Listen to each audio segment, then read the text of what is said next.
You are listening to The Idiot Brain, narrated to you by Audiobooks with Keeper of Lost Stories.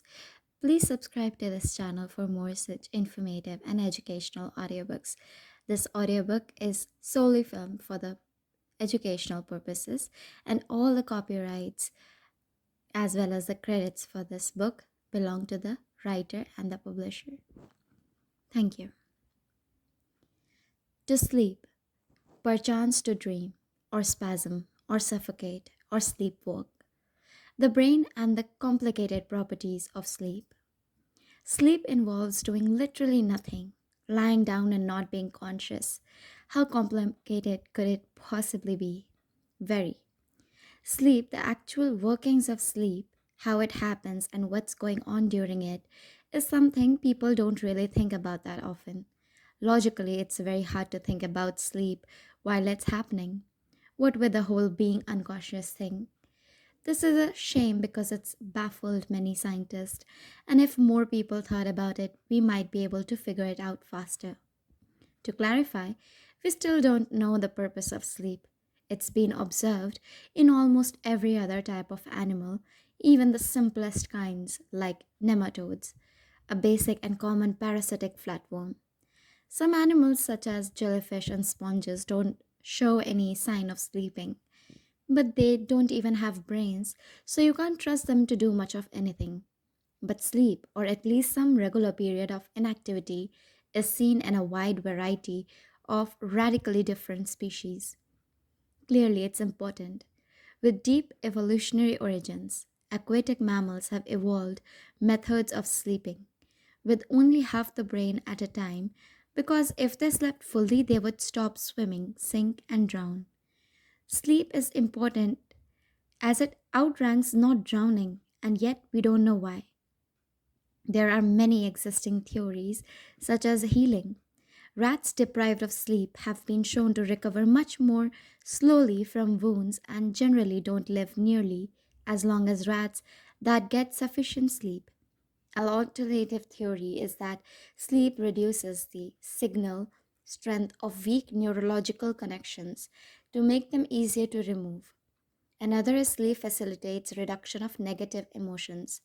One of the more bizarre theories is that sleep evolved a means of preserving us from predators. A lot of predators are active at night, and humans don't need 24 hours of activity to sustain themselves. So, sleep provides prolonged periods where people are essentially inert and not giving off the signs and cues that a nocturnal predator could use to find them. Some may scoff at the cluelessness of modern scientists. Sleep is for rest, where we give our body and brain time to recover and recharge after a day's exertions. And yes, if we have been doing something particularly exhausting, a prolonged period of inactivity is helpful for letting our systems recover and replenish, rebuild where necessary. But if sleep is all about resting, why do we almost always sleep for the same length of time, whether we have spent the day hauling bricks or sitting in our pajamas watching cartoons?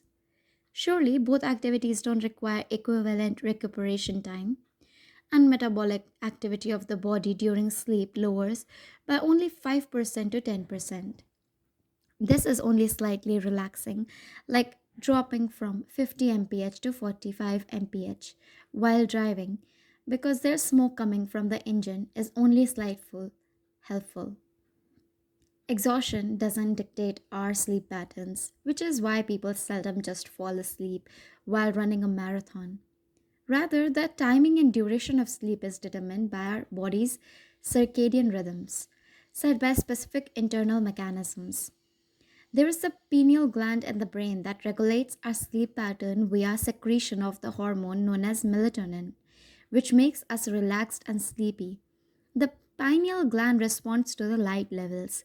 The retinas in our eyes detect light and send signals to the pineal gland, and the more signals it receives, the less melatonin it releases.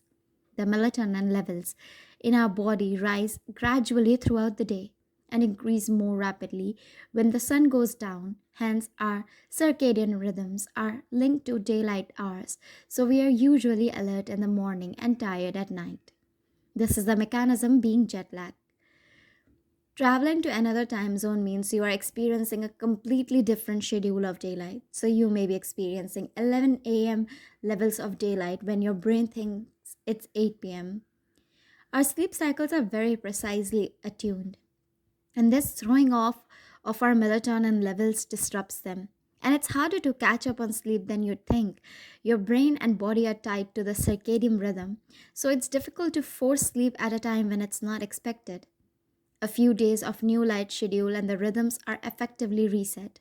You might wonder if our sleep cycle is so sensitive to light levels. Why doesn't artificial light affect them? Well, it does. People's sleep patterns now have apparently changed widely in the last few centuries since artificial light became commonplace and sleep patterns differ depending on culture. Cultures with less access to artificial light or different daylight patterns have sleep patterns that have adapted to their circumstances. Our core body temperature also changes according to similar rhythms, varying between 37 degrees Celsius to 36 degrees Celsius. It's the highest in the afternoon, then drops as evening approaches. At midway, between the highest and lowest point is when we typically go to bed. So we are asleep when it's at its lowest, which may explain the human tendency to insulate ourselves with blankets while we sleep. We are colder than when we are awake. To challenge further the assumption that sleep is all about rest and conserving energy, sleep has been observed in hibernating animals. That is, in animals that are already unconscious. Hibernation isn't the same as sleep. The metabolism and body temperature drops much lower. It lasts longer. It's closer to a coma, really. But hibernating animals regularly enter a sleep state, so they use more energy in order to fall asleep. This idea that sleep is about rest is clearly not the whole story. This is especially true of the brain, which demonstrates complicated behaviors during sleep. Briefly, there are currently four stages of sleep: rapid eye movement sleep, REM, and three non rapid eye movement NREM stages, NREM stage 1, 2, and 3. In a rare example of neuroscientists keeping things simple for the layperson, the three NREM sleeps stages are differentiated by the type of activity the brain displays during each. Often, the different areas in the brain synchronize their patterns of activity, resulting in what you might call brain waves. If other people's brains start synchronizing too, this is called a Mexican brainwave. There are several types of brainwaves, and each NREM stage has specific ones that occur. In NREM stage 1, the brain displays largely alpha waves. NREM stage 2 has weird patterns called spindles, and NREM stage 3 is predominantly delta waves. There is a gradual reduction in brain activity as we progress through the sleep stages, and the further you progress, the harder you are to wake up. During NREM stage 3 sleep, deep sleep, an individual is far less responsive to external stimulus, such as someone yelling, "Wake up, the house is on fire," than at stage 1. But the brain never shuts down completely, partially because it has several roles in maintaining the sleep state, but mostly because if it did shut down completely, we would be dead. Then we have REM sleep, where the brain is as active, if not more so, as when we are awake and alert. One interesting feature of REM sleep is REM atonia. This is where the brain's ability to control movement via motor neurons is essentially switched off, leaving us unable to move. Exactly how this happens is unclear. It could be that specific neurons inhibit activity in the motor cortex, or the sensitivity of the motor control areas is reduced, making it much harder to trigger movements. Regardless of how it occurs, it does. And that's a good thing too. REM sleep is when dreaming occurs, so if the motor system was left fully operational, people would be physically acting out what they're doing in their dreams. If you can remember anything you have done in your dreams, you can probably see why would be something you would want to avoid. Thrashing and flailing while asleep and unaware of your surroundings is potentially very dangerous for you and any unfortunate person sleeping nearby. Of course, the brain isn't 100% reliable, so there are cases of REM behavioral disorders where the motor paralysis isn't effective and people do, in fact, act out of their dreams. And it's as hazardous as I've suggested, resulting in phenomena such as sleepwalking, which we will get to shortly. There are also more subtle glitches, which will probably be more familiar to the everyday person. There's the hypnic jerk, where you twitch suddenly and unexpectedly while falling asleep. It feels as if you're falling suddenly, resulting in spasm while in bed. This occurs more in children and gradually declines as we age. The occurrence of hypnic jerks has been associated with anxiety, stress, sleep disorders, and so on, but overall they seem to be largely random. Some theories state it's the brain mistaking falling asleep for dying, so it tries urgently to wake us up. But this makes little sense as the brain needs to be complicit in us falling asleep. Another theory is that it's an evolutionary holdover from a time when we slept in trees and sudden tilting or tipping sensations meant we were about to fall out. So the brain panics and wakes us. It could even be something else entirely. The reason it occurs more in children is likely to be due to the brain still being in the developing stages, where connections are still being wired up and processes and functions are being ironed out. In many ways, we never truly get rid of all the glitches and kinks in such complicated systems as those used by our brains. So, hypnic jerks persist into adulthood. Overall, it's just a bit odd, if essentially harmless. What's about mostly harmless but doesn't feel like it is sleep paralysis. For some reason, the brain sometimes forgets to switch the motor system back on when we regain consciousness. Exactly how and why this happens hasn't been confirmed, but the dominant theories link it to disruption of the neat organization of the sleep states. Each stage of sleep is regulated by different types of neuronal activity, and these are regulated by different sets of neurons. It can happen that the differing activity doesn't alter smoothly, so the neuronal signals that reactivate the motor system are too weak, or the ones that shut it down are too strong or last too long. And as such, we regain consciousness without regaining motor control. Whatever it is that shuts down movement during REM sleep is still in place when we become fully alert, so we are unable to move. This typically doesn't last long, as once we wake up, the rest of the brain activity resumes normal conscious levels and overrides the sleep system signals. But while it does, it can be terrifying. This terror is not unrelated either.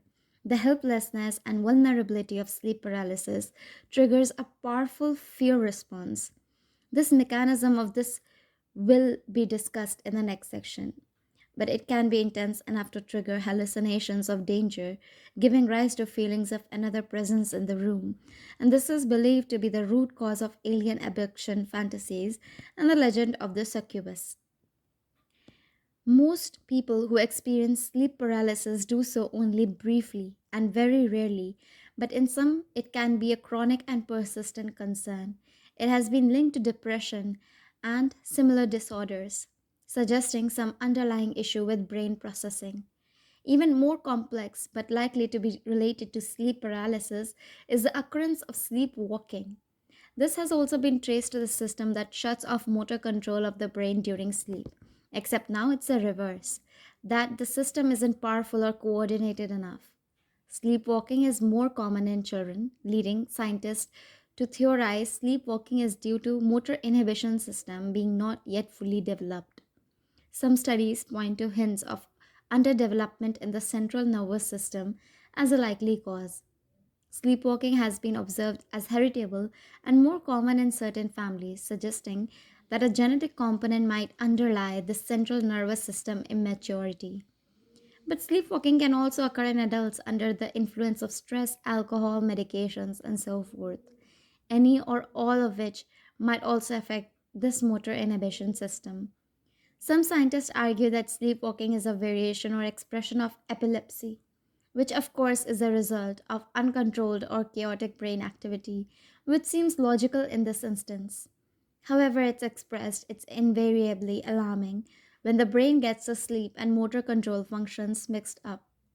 But this wouldn't be an issue if the brain wasn't so active during sleep to begin with. So, why is it? What's it doing in there?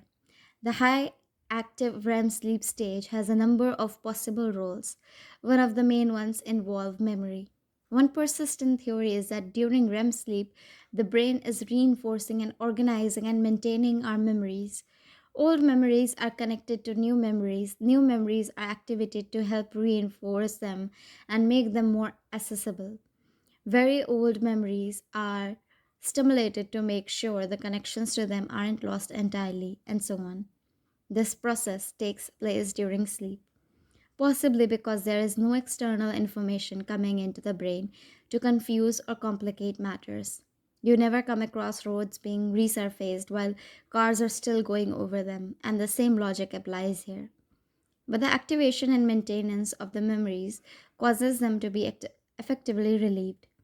Very old experiences and more recent imaginings are all thrown into the mix together. There is no specific order or logical structure to the sequence of experiences this results in. Hence, dreams are invariably so otherworldly and bizarre. It's also theorized that the frontal regions of the brain, responsible for attention and logic, are trying to impose some sort of rationale on this ramshackle sequences of events, which explains why we still feel as if dreams are real while they are happening and the impossible occurrences don't strike as unusual at the time.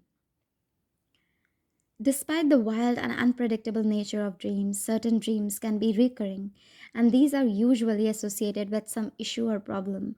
Instead, if there is a certain thing in your life stressing you out, then you are going to think about this a lot.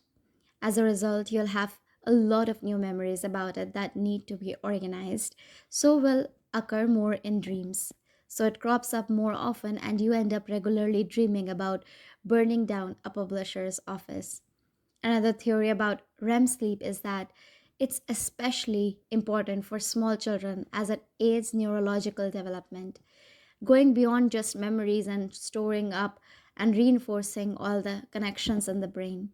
This would help explain why babies and the very young have to sleep a lot more than adults and spend a great deal longer in REM sleep. Adults retain REM sleep but at lower levels to keep the brain efficient. Yet another theory is that sleep is essential to clear out the waste products of the brain. The ongoing complex cellular processes of the brain produce a wide variety of byproducts that need to be cleared away, and studies have shown that this occurs at a higher rate during sleep. So it could be that sleep for the brain is the equivalent of a restaurant closing down to clear up between lunchtime and evening openings. It's just as busy but doing different things. Whatever the true reason for it, sleep is essential for normal brain functioning. People deprived of sleep, particularly of REM sleep, quickly show a serious decline in cognitive focus, attention, and problem solving skills. An increase in stress levels, lower moods, irritability, and a drop in all round task performance. The nuclear disasters of Chernobyl and Three Mile Island have been linked to overworked and exhausted engineers. So has the Challenger shuttle disaster. And let's not go into the long term consequences of decisions made by sleep deprived doctors on their third successive 12-hour shift in 2 days. If you go too long without sleep, your brain starts initiating micro sleeps, where you grab snatches of sleep for minutes or even seconds at a time. But we have evolved to expect and utilize long periods of unconsciousness, and we can't really make do with small crumbs here and there. Even if we do manage to persevere with all the cognitive problems a lack of sleep causes, it's associated with impaired immune systems, obesity, stress, and heart problems.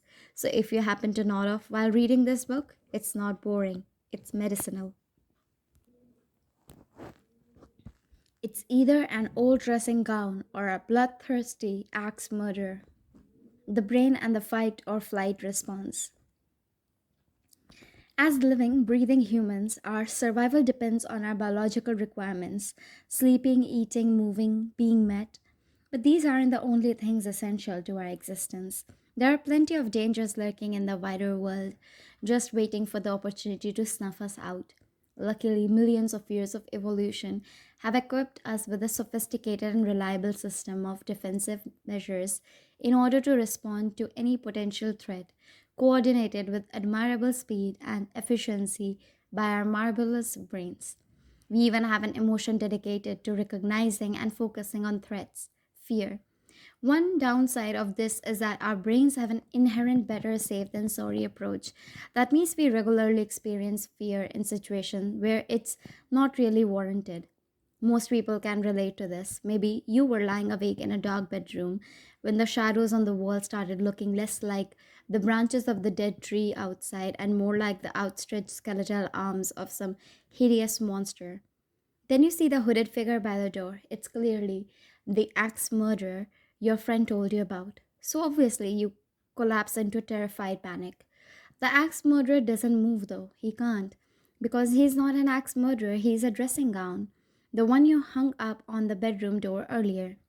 It makes no logical sense.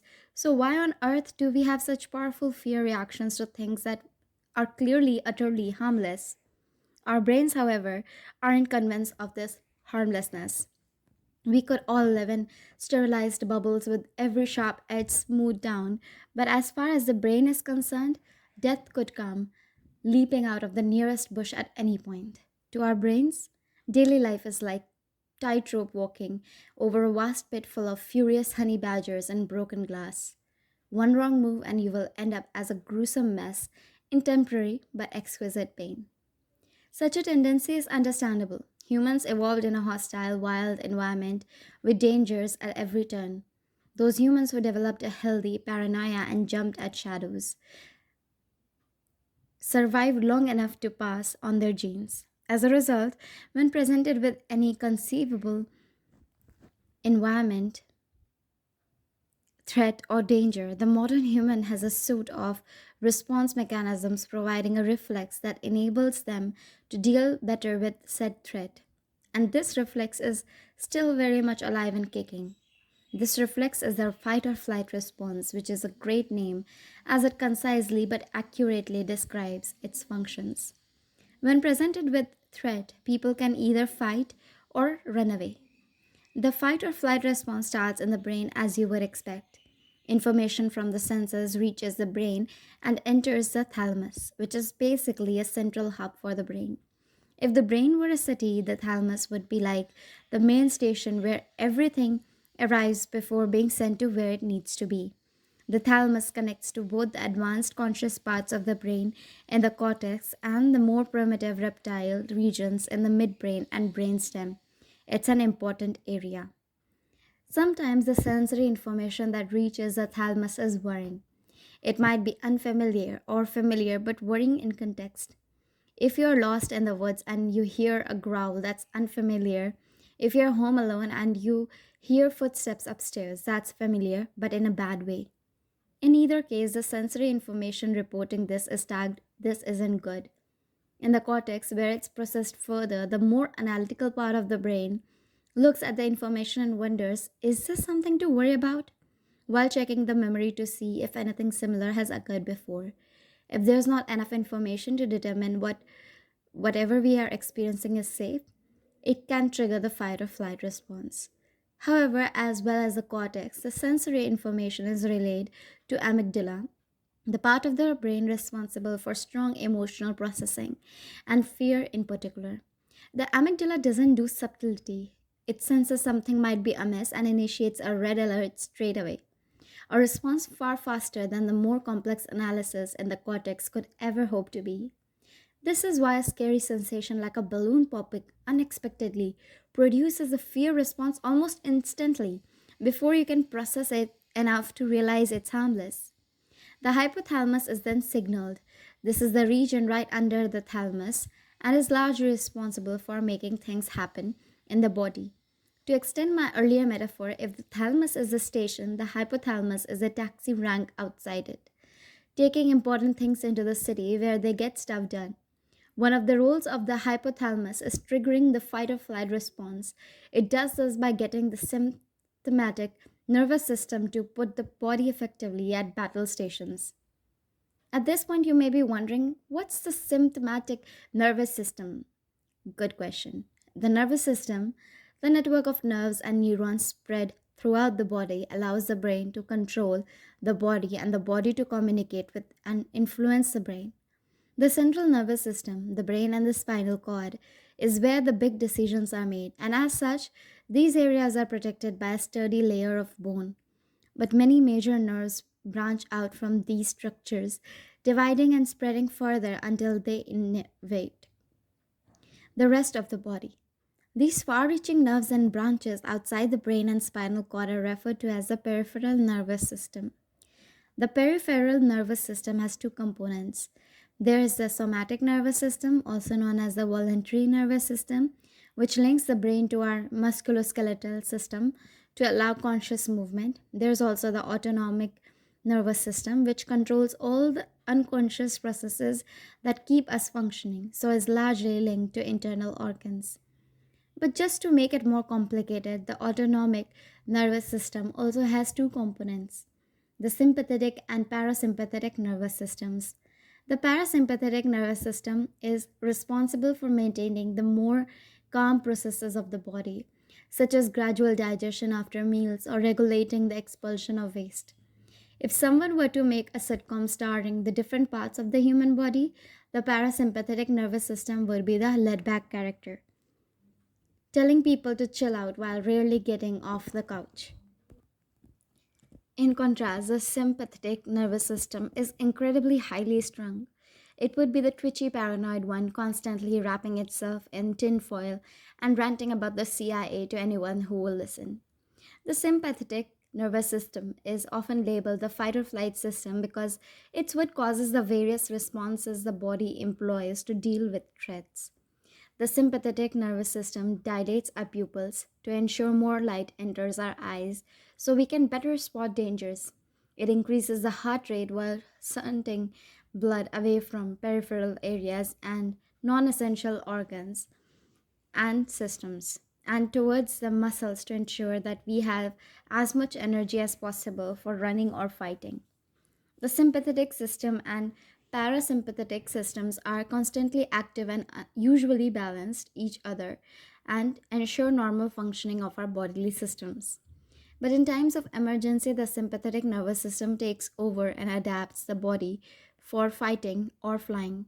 The fight or flight response triggers the adrenal medulla as well, meaning our bodies are flooded with adrenaline, which produces many more of the familiar responses to a threat. Tension, butterflies in the stomach, rapid breathing for oxygenation, even relaxing of the bowels. Wait while running for your life.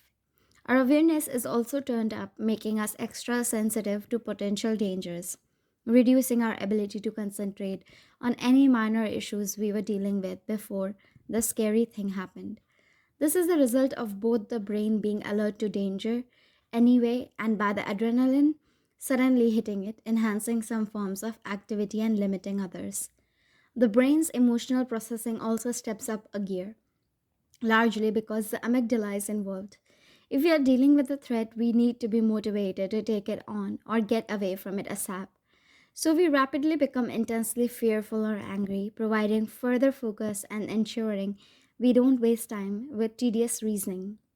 When faced with a potential threat, both brain and body rapidly shift to a state of enhanced awareness and physical readiness to deal with it. But the problem with this is the potential aspect. The fight or flight response kicks in before we know whether it's actually needed. Again, this makes logical sense. The primitive human who runs for something that might be a tiger was more likely to survive and reproduce than the one who said, let's just wait so we can be sure. The first human arrives back at the tribe intact, whereas the second is a tiger's breakfast. This is a useful survival strategy in the wild, but for the modern human, it's quite disruptive. The fight or flight response involves many real and demanding physical processes, and it takes time for the effects of these to wear off. The adrenaline surge alone takes a while to leave the bloodstream. So, having our whole bodies enter combat mode whenever a balloon pops unexpectedly is rather inconvenient. We can experience all the tension and build up required for fight or flight response, only to realize quickly that it's not required. But we still have tense muscles and a rapid heartbeat and so on, and not reliving this was a frantic sprint or wrestling session with an intruder can cause cramps, knots in muscles, trembling, and many other unpleasant consequences as the tension becomes too much. There's also the increased emotional sensation. Someone primed to be terrified or angry can't just switch it off in an instant, so it often ends up being directed at less deserving targets. Tell an incredibly tense person to relax and see what happens. The demanding physical aspect of the fight or flight response is only part of the issue. The brain, being so attuned to seek out and focus on danger and threats, is increasingly problematic. Firstly, the brain can take account of the present situation and become more alert to danger. If we're in a darkened bedroom, the brain is aware that we can't see as much, so is attuned for any suspicious noise, and we know it should be quiet at night. So any noises that do occur get far more attention and are more likely to trigger our alarm systems. Also, our brains imagine, meaning we can now be scared of things that haven't happened or aren't there, such as the axe murderer dressing gown. Chapter 3 is dedicated to the weird ways in which the brain uses and processes fear in our daily lives. When not overseeing the fundamental processes we need to keep ourselves alive, our conscious brains are exceptionally good at thinking of ways in which we might come to harm. And it doesn't even have to be physical harm, it can be intangible things such as embarrassment or sadness, things that are physically harmless but that we still really want to avoid.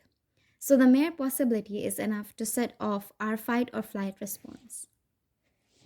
Thank you for listening, and please wait for part 3 to continue this book further.